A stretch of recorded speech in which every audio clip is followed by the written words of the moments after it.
मेरे देवर के पास अचानक से न जाने कहां से पैसे आ गए थे। हमारा ताल्लुक गरीब घराने का था, लेकिन अचानक से इतना ज्यादा पैसा आना मेरी समझ से बाहर था। मैं विधवा थी। कुछ साल पहले मेरे पति का देहांत हो गया था और मेरे आगे पीछे कोई भी नहीं था। मेरा एक बेटा था, 8 साल का। मेरी शादी बहुत कम उम्र में हुई थी और अब मेरी उम्र 28 साल थी। मेरे पति के देहांत के बाद मेरे पास सिर्फ देवर का सहारा था। मेरे मायके में सिर्फ मेरी माँ थी, जो मेरी शादी की अगले साल ही दुनिया से चली गई थी। बाकी किसी रिश्तेदार से मुझे उम्मीद नहीं थी कि वो मुझे और मेरे बेटे को सहारा देंगे। इसलिए मैंने देवर के साथ रहने का फैसला कर लिया। मेरे दूर के रिश्तेदार आकर मुझे समझाने लगे कि मेरा देवर मेरे लिए गैर मर्द है और मुझे उसके साथ एक छत के नीचे नहीं रहना चाहिए।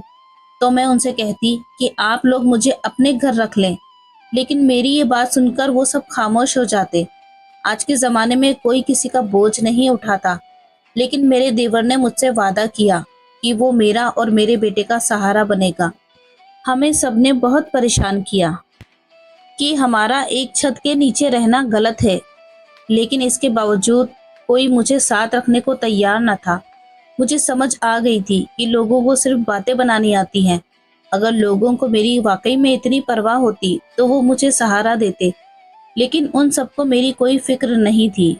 उनका मकसद सिर्फ मुझे परेशान करना था और कुछ भी नहीं। मैंने एक अलग इलाके में रहने का फैसला किया। मेरे देवर ने कहा कि उस इलाके का माहौल सही नहीं है। मैंने उसके बारे में बहुत सी अफवाह सुनी है कि वहाँ औरतों को इस्तेमाल करते हैं। आप मेरे भाई की इज्जत हैं और मेरी भी इज्जत है। मैं आपको वहाँ रहने की इजाज़त बिल्कुल भी नहीं दूंगा। मेरा भतीजा मेरे मरे हुए भाई की एक निशानी है और मैं उसकी देखभाल करने के लिए काफ़ी हूँ, और उसकी देखभाल करना मेरी जिम्मेदारी है। अपने देवर की बात सुनकर मुझे बहुत तसल्ली हुई थी, लेकिन मुझे ज़माने की बातों ने परेशान किया हुआ था। फिर मेरे देवर ने राय दी कि हम ये जगह छोड़कर कहीं और चले जाते हैं। मुझे उसकी ये बात बहुत अच्छी लगी, इसलिए मैं शहर छोड़कर आ गई। यहाँ पर कोई हमें जानता नहीं था और हमने किसी से बात भी नहीं की और रिश्ता भी नहीं रखा, क्योंकि हमारे रिश्ते पर फिर से सवाल उठाए जाते। अगर कोई मोहल्ले की औरत मेरे घर आती और मेरे देवर और मेरे रिश्ते से सवाल करती, तो मैं उसे यही जवाब देती कि वो मेरा छोटा भाई है। फिर इस मोहल्ले में ये बात मशहूर हो गई कि मैं अपने भाई के साथ इस घर में रहती हूँ, इसलिए यहाँ हमें किसी किस्म की परेशानी का सामना नहीं करना पड़ता था। मेरे पास मेरी शादी का जेवर था, जिसे बेचकर हम लोग यहाँ आए थे। उससे पहले ही मेरे देवर ने कारोबार शुरू कर दिया था और उसका कारोबार दिन दुगनी और रात चौगनी तरक्की कर रहा था। हमारे घर बहुत सारा पैसा आने लगा। मैंने कई बार देवर से उसके कारोबार के बारे में पूछा, लेकिन उसने हर बार मेरा जवाब टाल दिया। फिर मैंने भी ज्यादा पूछताछ नहीं की कि मेरे लिए इतना काफी था कि पैसे आ रहे हैं। मेरा देवर अच्छा इंसान था। मुझे उससे किसी गलत काम की उम्मीद नहीं थी, इसलिए मैंने ज्यादा छानबीन नहीं की। देवर के पास बहुत सारा पैसा आ गया और हमने ये मोहल्ला छोड़ दिया और बहुत बड़ा घर खरीद लिया। अब हम बड़े घर में रहने लगे थे। हमारा रहन सहन अमीरों वाला हो गया था।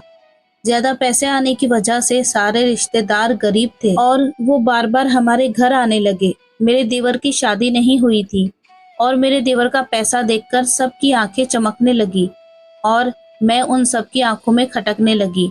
वो लोग जिन्हें पहले ही देवर के साथ रहने पर एतराज था, अब तो और ज्यादा बढ़ चढ़कर बोल रहे थे।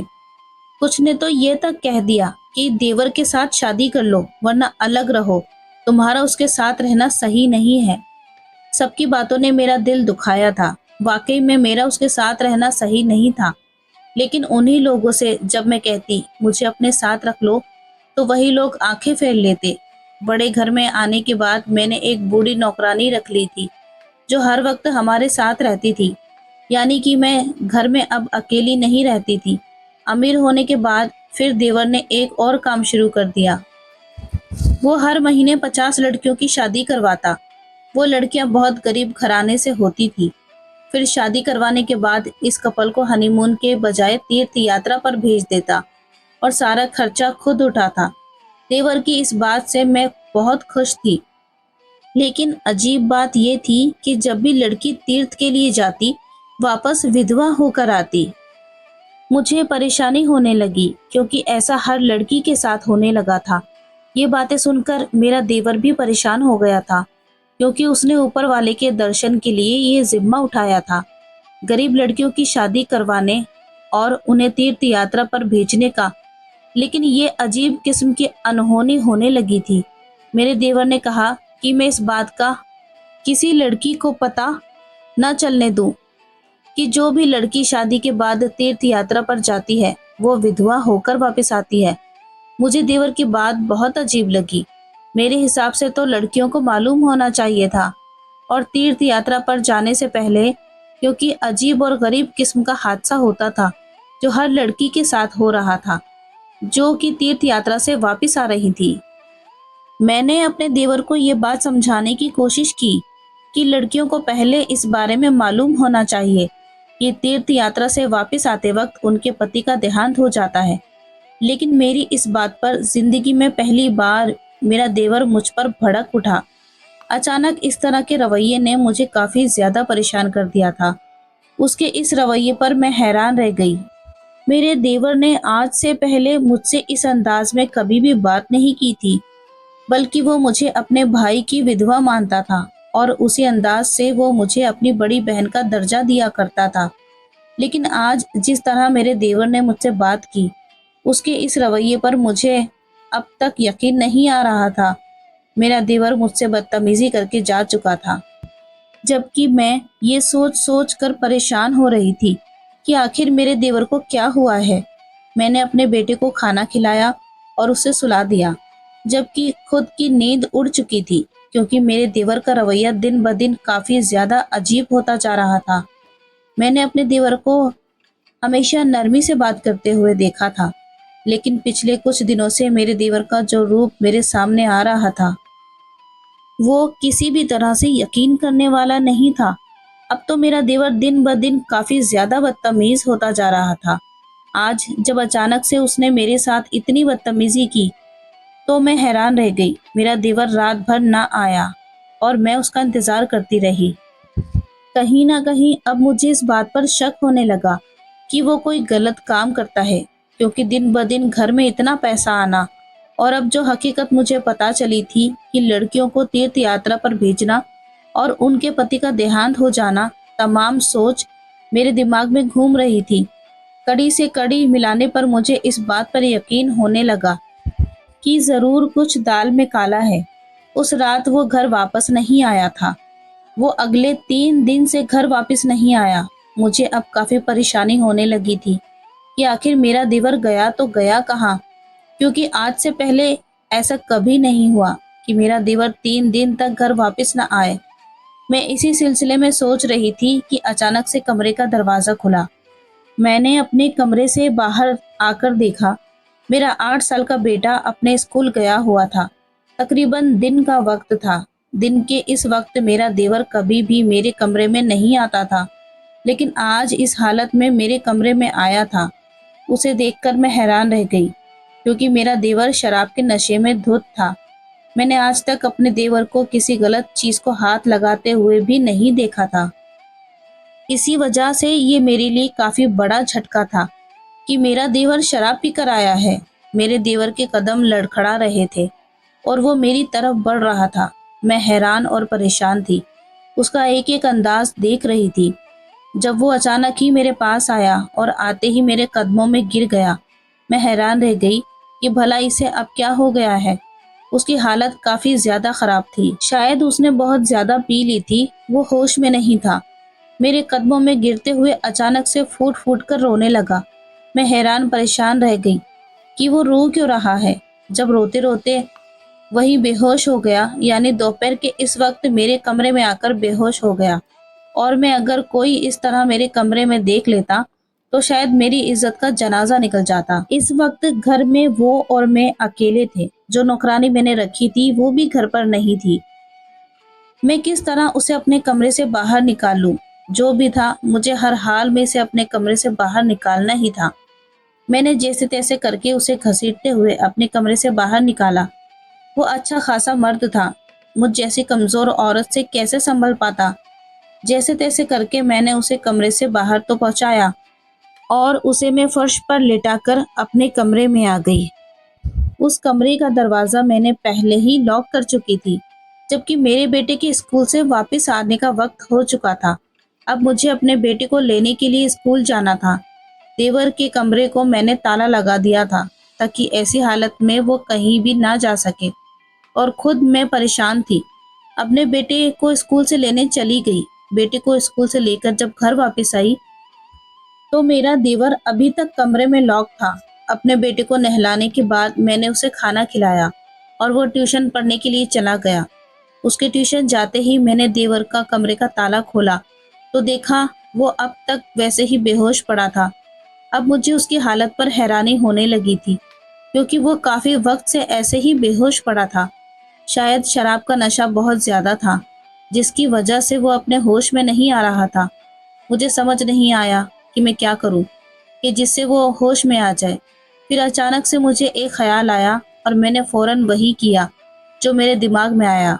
मैं किचन में जाकर पानी का जग भर लाई और पानी लेकर देवर के पास आई और पूरा का पूरा जग उसके चेहरे पर पलट दिया। एकदम से पानी गिरने की वजह से हड़बड़ा कर वो उठ गया, लेकिन अभी तक भी वो पूरी तरह से होश में नहीं आया था। मैंने उससे कहा कि फिलहाल तुम बेड पर जाकर सो जाओ, जब तुम होश में आओगे तब मैं तुमसे बात करूंगी। मेरा देवर शायद वाकई में होश में नहीं था, इसी वजह से सर हिलाता बेड की तरफ बढ़ गया। उसके कदम लड़खड़ा रहे थे, जबकि उसकी हालत देखकर मुझे अब रोना आने लगा था। सारा दिन गुजर गया लेकिन मेरा देवर को पूरी तरह होश नहीं आया। उसकी हालत देखकर मैं अंदाजा लगा सकती थी कि आज उसने पहली बार शराब पी थी, क्योंकि अगर वो इस चीज का आदी होता तो यकीनन उस पर इतना गहरा असर न होता। तकरीबन रात के 12 बजे अचानक से मेरे कमरे का दरवाजा किसी ने खटखटाया। मैं अपनी जगह से उछल पड़ी। मेरा बेटा जो कि सो चुका था, मैंने एक नज़र उसको देखा और एक नज़र मेरे कमरे के दरवाजे पर।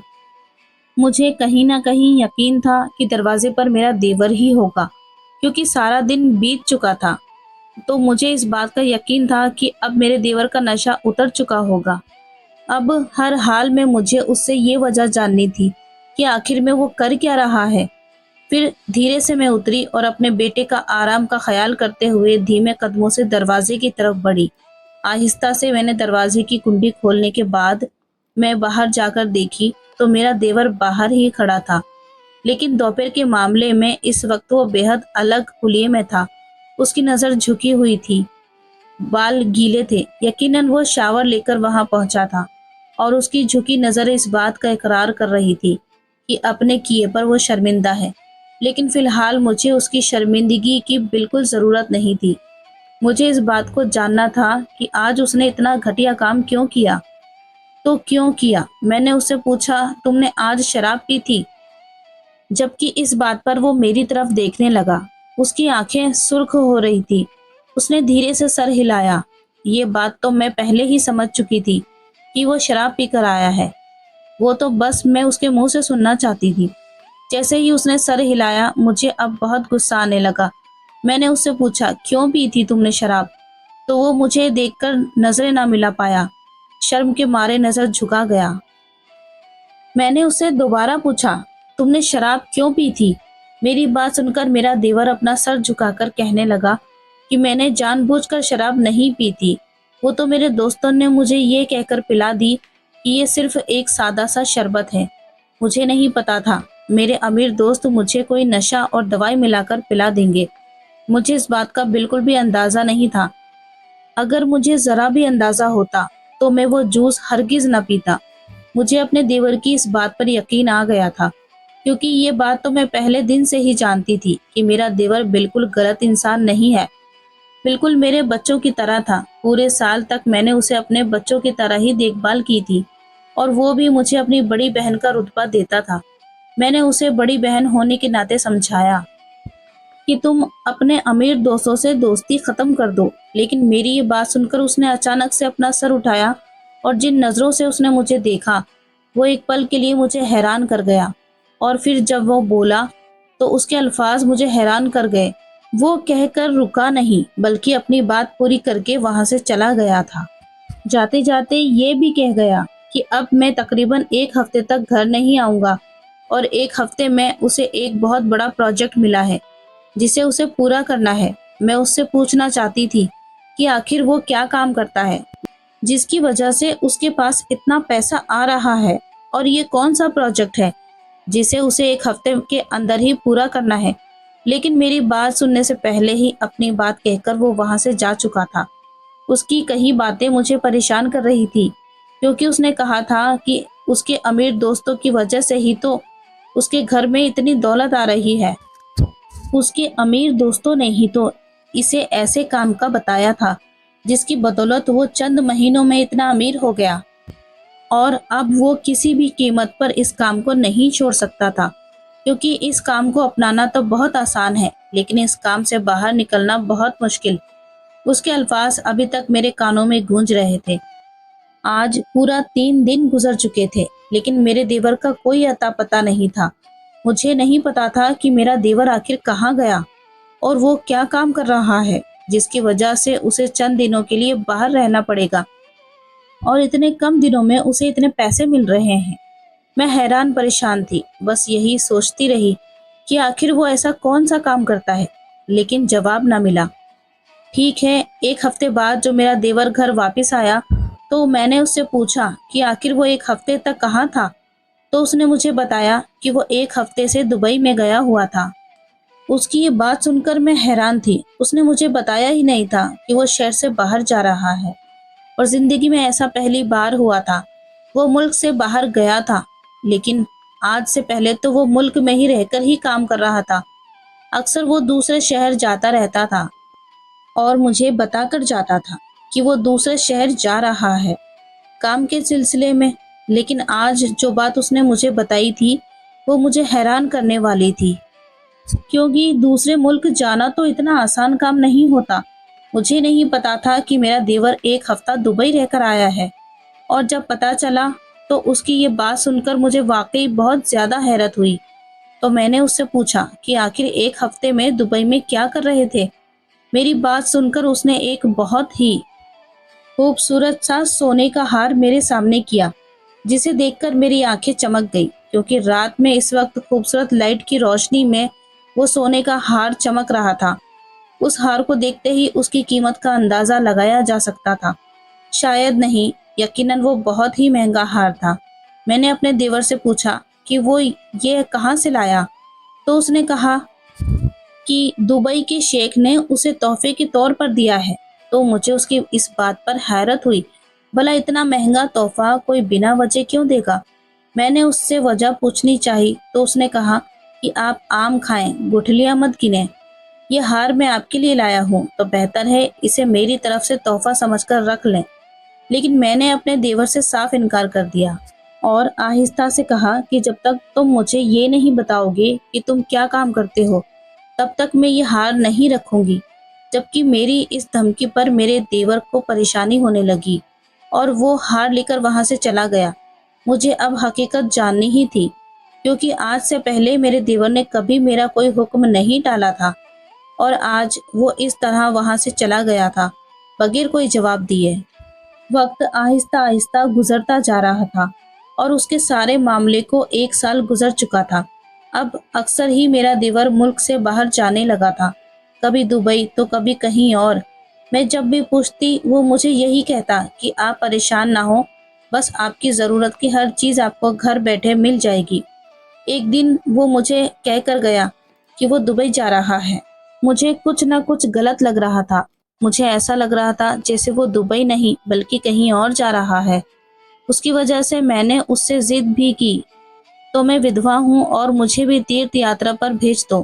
पहले तो मेरी बात सुनकर वो हैरान रह गया, लेकिन फिर वो मेरी बात पर सर हिलाने लगा, और अगले ही दिन उसने मुझे तीर्थ यात्रा पर भेज दिया। लेकिन शायद वो भूल गया था कि वो मुझे अकेले भेजना चाहता था। लेकिन हकीकत में मैं उन्हीं लड़कियों के साथ मिलकर तीर्थ यात्रा पर चली गई। लेकिन तीर्थ यात्रा पर पहुंचते ही जो मैंने देखा, उसने मुझे हैरान कर दिया। उसने मेरे पैरों तले जमीन सरका दी, क्योंकि मैं ना तो तीर्थ यात्रा पर पहुंची बल्कि उन लड़कियों के साथ साथ मैं भी दुबई पहुंच गई थी। लेकिन मेरे देवर ने मुझे वहां पर देख लिया था और उसने पहली फुर्सत में मुझे वहां से निकालकर वापस भेज दिया। उसने मुझसे कहा कि वो अभी कुछ दिन दुबई रहने वाला है और वापस आकर मुझे सब कुछ बता देगा कि आखिर ये सब क्या चल रहा है। अभी 2 दिन ही गुजरे थे कि एक दिन अचानक से मेरे घर का दरवाज़ा बजा, तो मैं हैरान हो गई क्योंकि हमारे घर में कोई आता नहीं था। मैंने दरवाज़ा खोला तो सामने का मंजर देखकर मैं डर गई। मेरे मुंह से चीख निकल गई क्योंकि सामने ही मेरा देवर खून से लथपथ खड़ा था। उसकी सफ़ेद रंग की शर्ट खून से तर थी और चेहरे पर भी खून लगा हुआ था। उसके माथे से खून की बूंदें टपक कर घर के मार्बल के फर्श पर गिर रही थी।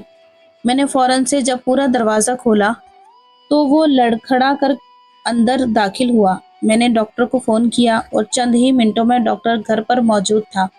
उसने मेरे देवर के तमाम जख्मों को साफ किया, उसे नींद की दवाई देकर चला गया, जबकि मैं परेशानी से अपने देवर को देख रही थी। अगले दिन सुबह जब उसकी आंख खुली तो मैंने उससे पूछा कि आखिर ये क्या हुआ है? वो तो दुबई जाने वाला था। फिर अचानक यूं ऐसी हालत में कैसे? मेरी तरफ देखकर मुस्कुराया, कहने लगा कि गलत का अंजाम भी बुरा ही होता है। मैं गलत रास्ते पर चल पड़ा था तो उसकी सजा तो भुगतनी ही थी। मैंने अपने रब से दुआ मांगी थी कि मेरे गुनाहों की सजा मुझे इसी दुनिया में मिल जाए। उस दुनिया की सजा बहुत मुश्किल होती है, जो बर्दाश्त ना हो सके इसी दुनिया में भुगत लो तो बेहतर है। वो रोते हुए बोला तो मैंने उससे पूछा कि क्या गलत काम करने लग गए थे तुम? तो उसने मुझे बताया कि मैं लड़कियों की शादी नहीं करवाता था, बल्कि मैं दुबई के गैंग के लिए काम करता था। गरीब घराने की लड़कियों को शादी के जाल में फंसाकर डॉन के आदमियों से उनकी शादियां करवाया करता था और शादी के बाद उन्हें तीर्थ यात्रा के नाम पर दुबई भेज दिया करता था। जैसे ही वो लड़कियां दुबई पहुंचती तो उन्हें बेच दिया जाता था। 1 या 1.5 हफ्ते तक उन्हें इस्तेमाल करने के बाद ये कहकर उन्हें वापस भेज दिया जाता कि उनका पति मर चुका है, क्योंकि ये बात तो वो लड़कियां खुद भी नहीं जान पाती थी कि उनके साथ क्या हो रहा है। क्या वही उनकी असली पति है या नहीं? उन्हें तो बस ये बताया जाता था कि उनकी शादी इस आदमी से हुई है, लेकिन असल हकीकत दुबई का डॉन उन लड़कियों को बेच देता था, जिसकी मुंह मांगी कीमत उसे मिलती थी। इस काम के लिए अलग अलग मुल्कों से लड़कियों का इंतजाम किया जाता था और इसी तरह हमारे इलाके से मैं और मेरे वो अमीर दोस्त यही काम करते थे। हम लोग उन गरीब लड़कियों को शादी का झांसा देकर दुबई भेज देते थे और वहाँ उनके साथ क्या होता था वो लड़कियां खुद भी नहीं समझ पाती थी, क्योंकि वो जिन लोगों के साथ रहती थी उन्हें यही लगता था कि वो उनकी पत्नी है, लेकिन हकीकत में उनके पति नहीं होते थे, बल्कि वो लड़कियां उन्हें बेच दी गई होती थी। मुझे इस बात का एहसास हो गया था, इसी वजह से मैंने उनसे माफ़ी मांग ली थी और दुबई के डॉन को मना कर दिया था कि अब से ये काम मैं नहीं करना चाहता। उस वजह से उसने अपने बंदे भेजकर मुझ पर हमला करवाया और मुझे मारने की कोशिश की, लेकिन जैसे तैसे करके मैं वहां से बच गया। अपने दीवर की सारी बात सुनकर मुझे अब उससे नफरत महसूस होने लगी थी, क्योंकि वो एक दो नहीं बल्कि अनगिनत लड़कियों की जिंदगी बर्बाद कर चुका था। फिलहाल मैं उसे माफ करने का कोई इरादा नहीं रखती थी। उस वजह से मैंने पुलिस को फोन कर दिया और उसे पुलिस के हवाले कर दिया। उसके लिए यही सजा बेहतर थी, क्योंकि उसने अपना जुर्म कबूल कर लिया था। उस वजह से उसे उम्र कैद की सजा हो गई। मैंने वो घर छोड़ दिया था, क्योंकि वो मेहनत के पैसों की कमाई से नहीं खरीदा गया। बुरे कामों का बुरा ही अंजाम होता है। उम्मीद करती हूँ ये कहानी आपको पसंद आई होगी। कहानी पसंद आई हो तो लाइक करें, चैनल को सब्सक्राइब करें। मिलते हैं कल एक नई वीडियो के साथ, तब तक अपना ख्याल रखें। Thanks for watching.